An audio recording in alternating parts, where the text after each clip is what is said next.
بسم اللہ الرحمن الرحیم۔ السلام علیکم پیارے ویورز، آج میرو کی کہانی کے ایپیسوڈ نمبر 61 میں ایک دفعہ پھر آپ لوگ کی خدمت میں حاضر ہیں۔ کہانی کا نام ہے چاکر چار آنکھوں والی۔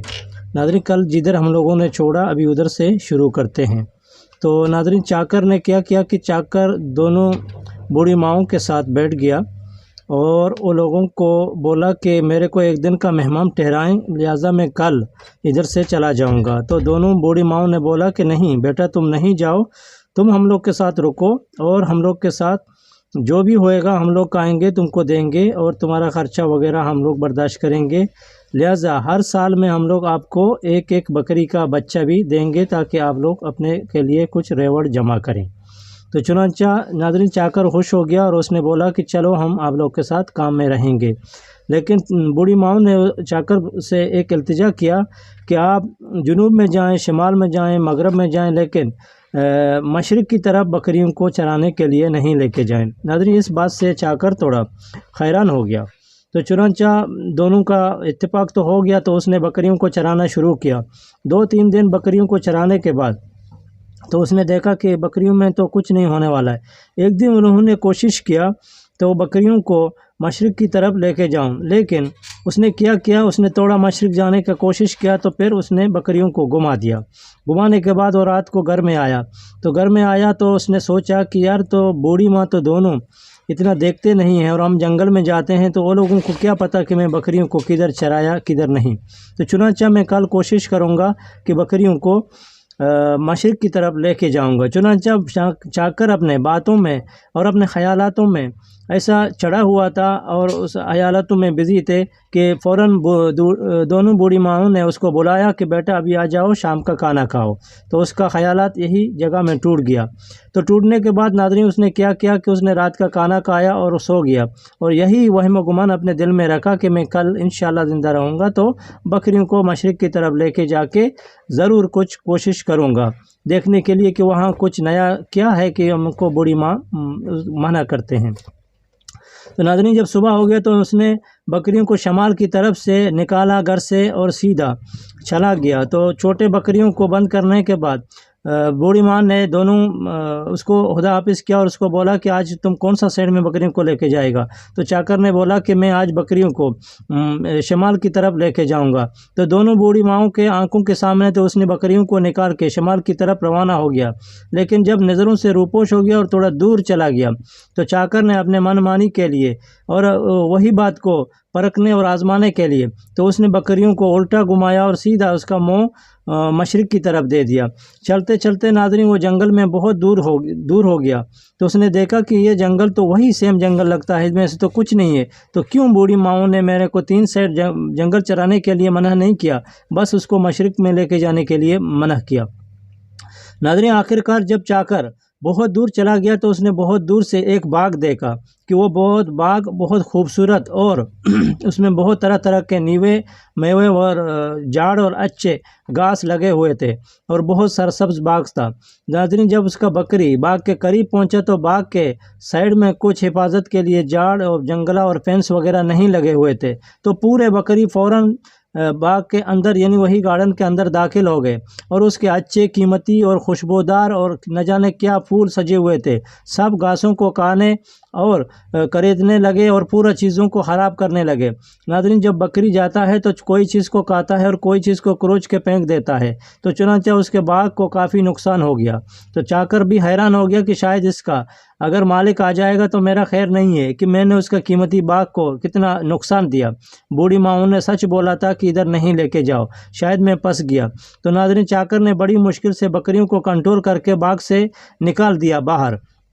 جب وہ باغ سے باہر نکلا تو اس نے دیکھا کہ اس کے پیچھے بہت زوردار ہوا کا نمونہ کا جیسا کوئی جکڑ چلے یا کوئی آندھی وغیرہ، تو ایسے آندھی اور جکڑ کا آواز اس کے کانوں میں گونجنے لگا۔ تو چاکر بہت حیران ہونے لگا کہ شاید کوئی آندھی یا کوئی بارش اس کے پیچھے آنے والا ہے۔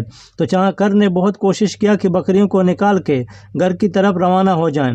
تو ناظرین، چاکر نے بکریوں کو نکالا اور گھر کی طرف منہ رخ کر کے چلنے لگا تو اس نے دیکھا کہ اس کے پیچھے ہوا کا گول دائرہ جیسا کہ اس کو جکڑ بولتے ہیں، تو کوئی جکڑ اٹھا ہوا اس کے پیچھے کرتا ہوا اور اس کا شکل سیاہ اور سرخ ہوتا ہوا اس کے پیچھے آنا شروع کیا۔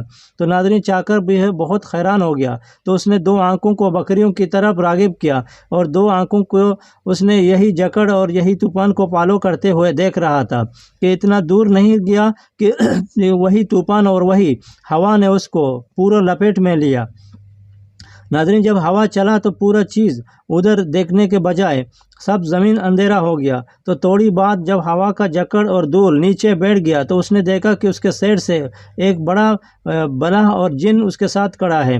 تو اس نے بولا کہ تم کو معلوم نہیں ہے کہ اس ایریا میں کوئی مکی بھی ہمارا حکم کے بغیر نہیں آتا ہے؟ آپ کو کون نے حکم دیا کہ ادھر بکریوں کو لے کے آؤ اور ہمارے جگہ کو نقصان کر دو؟ تو ناظرین چاکر کے بعد کوئی بات بچا نہیں کہ اس کے ساتھ بیان کریں۔ تو چاکر نے ادھر چھپنے کے لیے کوئی بیر کا بڑا جھاڑ تھا تو فوراً ادھر اس کے اندر گیا اور اس کے اوپر چڑھ کے اپنے آپ کو بچانے کا کوشش کیا۔ تو ناظرین بلح کو اس کا بو پکڑا تو وہ فوراً زمین کو سونگھتا ہوا سیدھا وہی جھاڑ کے نیچے گیا اور اس کو آواز دیا کہ تم ان سے یا جن سے یا کوئی چیز ہے نیچے اترو۔ تو ناظرین جب اس نے ایسا آواز دیا تو چاکر بھی کانپنے لگا اور حیران ہو گیا کہ ابھی کیا کروں۔ تو وہ بلح کا حکم سنتے ہی اس نے بولا اگر تم نیچے آئے گا تو آؤ، نہیں تو میں تم کو وہی بیر کے جھاڑ کے ساتھ اٹھا کے لے کے جاؤں گا اور تمہارا برا حالت کروں گا۔ ناظرین جب اس نے ایسا سنا تو وہ بہت حیران ہو گیا اور آہستہ آہستہ کانپتے ہوئے سیدھا نیچے آ گیا۔ تو اس نے دیکھا کہ بلح ادھر کھڑا ہے، تو اس نے بولا کہ تم کو کون حکم دیا کہ میرا چیزوں کو خراب کر دو؟ تو چاکر نے کچھ بات کرنے کے بجائے حیرانی سے کھڑا ہو گیا۔ تو ناظرین بلح نے کیا کہ بلح گیا یہی بیر کے لکڑی سے ایک لمبا لکڑی کو نکالا اور اس کو صحیح کیا اس کو مارنے کے لیے۔ ناظرین جب چاکر کے ساتھ آیا تو چاکر نے دیکھا کہ یہ میرے کو ابھی یہ لکڑی پکڑ کے میرے کو مارے گا۔ تو ناظرین بلح نے اس کو زور سے مارنا شروع کیا۔ جب اس نے مارنا شروع کیا تو چاکر نے تھوڑا عقل مندی کا مظاہرہ کرتے ہوئے جب اس نے لکڑی کو لگانا شروع کیا تو وہ چلانے کے بجائے ہنسنا اور گانا اور کہکیانا اور مسکرہ کرتے رہے اور اس کے ساتھ بولتے رہے کہ اور میرے کو زور سے مارو، یہ کتنا سویٹ لکڑی ہے، نہ جانے اس کے اندر کیا لذت ہے، کیا لذت سے بھرا ہوا لکڑی ہے، میرے کو پیاز کے پتوں سے نہیں مارو، لکڑی سے جتنا مار سکتے ہو مارو۔ ناظرین بلح نے 2-3 لکڑی اس کو ایسا زور سے مارا تو وہ چھوٹا لکڑی تھا اور جلدی خراب ہو گیا۔ تو اس نے کیا تو اس نے گیا تھوڑا پیازوں کے پتوں کو لایا کیونکہ اس کے ساتھ ہر چیز حاضر تھا۔ تو پیازوں کے پتوں سے اس کو لا کے اس کو لگانا شروع کیا اور اس کو زور سے مارنا لگایا۔ تو پیازوں کے پتوں کے ساتھ اس کو کیا زخم لگے گا، اس کو خوشی ہوتا تھا، لیکن چاکر ابھی زور سے چلانے لگا اور رونے لگا، بولتا نہیں نہیں میرے کو پیاز کے پتوں سے نہیں مارو، میرے کو اگر مارنا ہے تو وہی لکڑی کاٹ کے دوبارہ میرے کو مارو۔ ناظرین بلح نے اس کا ایک ہی نہیں سنا اور زور سے اس کو پیاز کے پتوں سے مارتا رہا، لیکن اس کے مارنے سے چاکر خوشی کے بجائے زیادہ رونے لگا، زیادہ صدا اور آواز دینے لگا۔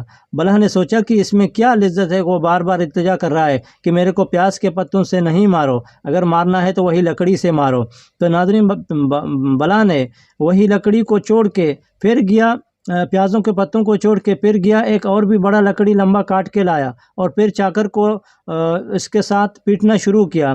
جب اسی بار اس نے پیٹنا شروع کیا تو اس نے بولا کہ اور بھی تمہارا اگر زور ہے تو میرے کو اور زور سے مارو، تم جتنا زور سے مارتے ہو تو میرے کو اور بھی زیادہ لذت بھرا آتا ہے اور دنیا کے طرح طرح کے چیز میرے کو دکھائی دے رہے ہیں، نہ جانے کیا کیا منظر پیش کر رہا ہے۔ ناظرین ایک بات ہم بھول گئے بتانے کے لیے، جب بلح نے اس کو پیٹنا شروع کیا تھا تو اس کے ہاتھ پاؤں کو باندھ کیا تھا، تو چنانچہ چاکر کے ہاتھ پاؤں باندھتے تو اس نے بولا کہ میرے کو اور بھی زور سے ہاتھ پاؤں کو بند کرو اور بھی زور سے اس لکڑی کو مارو، لیکن بلح کے کوپڑی میں اتنا عقل نہیں تھا، اس نے سوچا کہ شاید وہ کچھ دیکھ رہا ہے، اس کو خوشی ہو رہا ہے، تو اس نے لکڑی کو پھر پھینک دیا، پھر گیا پیازوں کو پتوں کو لایا اور پھر اس کے پیازوں کے پتوں کے ساتھ پھر اس کو پٹائی شروع کیا۔ جب اس نے پیازوں کے پتوں کے ساتھ پٹائی شروع کیا تو چاکر اور بھی زور سے رونے لگا، بولتا نہیں نہیں میرے کو اس چیز سے نہیں مارو، میرے کو بہت درد ہو رہا ہے، میرے کو بہت تکلیف ہو رہا ہے، میں مرنے والا ہوں، میرا جسم پورا چور چور ہو گیا، میرا پورا جسم کا بیڑا گرک ہو گیا، میرے کو پیاز کے پتوں سے نہیں مارو۔ تو ناظرین بلح نے بولا کہ اگر اس میں اتنا لذت ہے تو چلو ایک بار میرے کو بھی تم ٹرائی کر کے دیکھو، میں بھی دیکھتا ہوں اس میں کیا لذت ہے۔ تو چاکر نے بولا کہ چلو مشکل نہیں ہے، میں تم کو بھی یہ لذت برا ابھی دکھاؤں گا، لیکن ایسا لذت نہیں آئے گا جب تک تمہارے ہاتھ پاؤں کو نہیں باندھوں گا تو تم کو بھی کچھ لذت برا نہیں ملے گا۔ تو بلح نے بولا کہ مشکل نہیں، میرے کے ہاتھ پاؤں کو تم باندھ لو، اور اس نے بلح کے ہاتھ پاؤں کو رسی سے باندھ لیا۔ باندھنے کے بعد اس نے بولا کہ تمہارا جتنا جسم ہے اتنا جسم کا حساب سے تم کو اتنا بڑا لکڑی سے مارنا چاہیے، تم کو اور بھی زیادہ لذت لگے گا۔ تو اس نے بولا کہ چلو مشکل نہیں ہے، تم بیر کے لکڑی سے اور بھی میرے جسم کا جیسا لمبا لکڑی بنا کے میرے کو مارو۔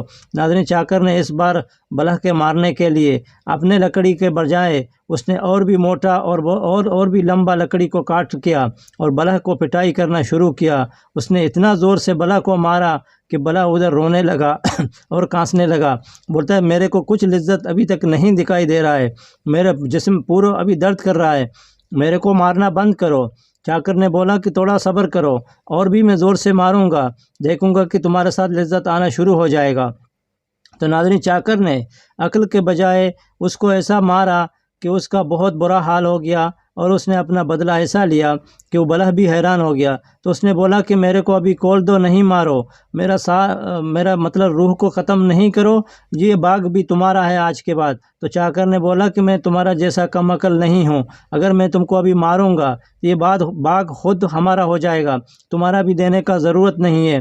بلح نے پھر التجا کیا کہ میرے یہ باغ کے پیچھے ایک بڑا باڑ ہے، وہ ایک بل ہے، بل کے اندر اور میں نے بہت چیز چھپائے ہوئے ہیں، وہاں سونے کے بہت زیور اور انگوٹی ہیں، اور وہاں 3 ہمارا شیر کے بچے ہیں، یہ شیروں کے بچے اور انگوٹی تمہارے مصیبت کے وقت تمہارے کام آتے ہیں۔ اگر تم شیروں کے بچوں کو اور یہ انگوٹیوں کو لے کے جائے گا، اگر یہ انگوٹیوں کو تم پہنے گا، اور یہ انگوٹیوں کے پہننے کے بعد اگر یہ انگوٹی کے رنگ میں کچھ زنگ وغیرہ لگ جائے گا، تم اس کے نگینے کو رگڑ دو، رگڑنے کے بعد یہ شیر جدھر بھی ہیں اس کو کھول دے گا، وہ فوراً تمہارا خدمت کے لیے حاضر ہو جائیں گے، میں تم کو اور بھی نیا تحفہ دوں گا، پلیز میرے کو چھوڑ دو۔ ناظرین اس باتوں کے کرنے کے بعد ابھی بہت گپ شپ ہو گیا، اور چاکر نے ابھی بلح کا مارنا بند نہیں کیا، اور اس کو اور بھی زور سے مارتا رہا، اور نہ جانے کیا کیا تحفے بلح اس کو پیش کرتا رہا، لیکن چاکر کا دل ابھی تک رحم نہیں آیا اور اس کا مارنا بند نہیں کیا۔ دیکھتے ہیں کہ کل وہ لوگ کا کیا فیصلہ ہو جائے گا۔